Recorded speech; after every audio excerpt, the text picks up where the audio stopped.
असं आहे की मागच्या काळामध्ये महाराष्ट्रामध्ये वक्फचा घोटाळा झाला आणि वक्फच्या जमिनी या कोणी कोणी लाटल्या, त्यात कोण कोण काँग्रेसचे नेते होते हे आपण सगळ्यांनी पाहिलं. त्याचा अहवाल देखील समोर आलेला.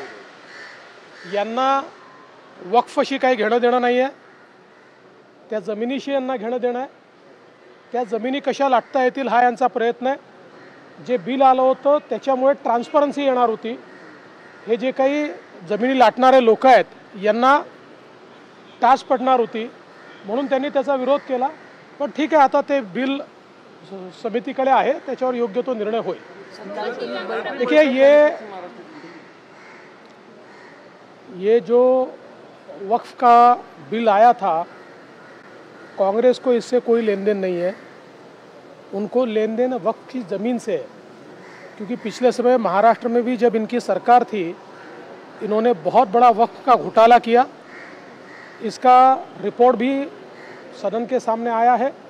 किस प्रकार से कांग्रेस के नेताओं ने वक्फ की ज़मीन हड़पी और वक्फ के नाम पर सारी ज़मीनें अपनी संस्थाओं को ली. तो इनको ट्रांसपेरेंसी नहीं चाहिए. ये बिल ट्रांसपेरेंसी लाने वाला बिल था. ये चाहते हैं कि इसी प्रकार से वक्फ बोर्ड का कारोबार चलता रहे, ताकि वक्फ को सामने कर करके ये ज़मीनें हड़पते रहे.